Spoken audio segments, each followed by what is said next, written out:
I personally think the challenge for society and the reasons why we're having wildfires and outages is because we're burning too many fossil fuels and causing climate change. So we must absolutely, within the next decade, by 2030, move completely off burning fossil fuels in our cars and in our homes and in our work buildings. We used to have an all-gas cooktop here. I'm gonna turn this thing on to high, and if you look closely, you can see you heard it beep a little. It says PB means power boost, and it's this part of the range that's actually gonna be heating up now. And interestingly, if I put my hand on it, I can leave it there and there's actually no heat coming out of it because an induction electric cooktop uses magnet technology to cook. Pans that work are pans with magnets. This is a magnet, and I'm going to show you over here. I've prepared some cold water, and we're going to just pour some water in here and see how it's going to get boiled, right? And so what's happening here is that the magnets are reacting with the iron in this pan and making those ferrous things rub against each other and start to the pan itself is what's being heated now. It's not in the surface that's being heated. And what we're going to see here is... We see the steam rising already. Yeah, they say that the induction electric cooktops heat about 30 to 50% faster than a gas cooktop. And what you should also see is that there's no gas burning underneath, which would actually have emissions and pollution, carbon monoxide, formaldehyde, nitrous oxide coming out into our homes.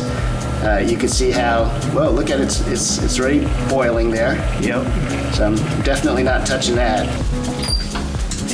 This is called a Ductless Minisplit system, and it basically is that white wall unit that you see over there. And I actually have 8 of them installed in my house so that we have basically 8 zones, and that allows us to actually do heating and cooling all with this one device, which was something sort of new to me.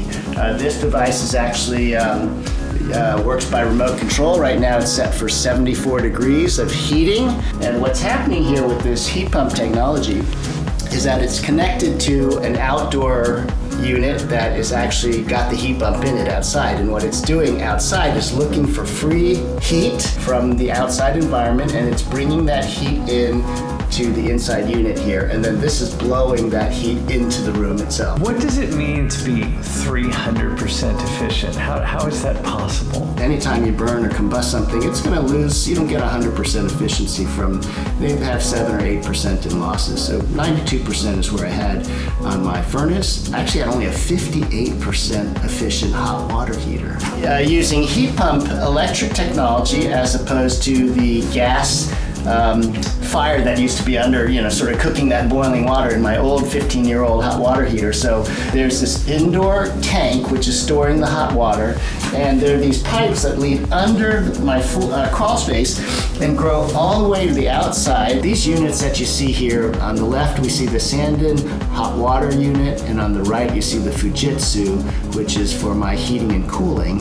They both are heat pumps using pretty much the similar technologies to, they're called air source heat pumps. So they're looking for heat in the air. This air source heat pumps are really come to be a very good consumer price point. What I've come to learn is that not only was it possible that it's actually getting even more and more economical to do that for my cars, to my appliances, and that those are better performing cars, better performing appliances, and life is actually better quality having gotten rid of this. So it wasn't really just for the planet, but also for my pocketbook, it's better. And I would encourage viewers to try it out. I can't not be sure if it's going to work for everybody's home in every part of the country, but at least for me, the experience has been super positive.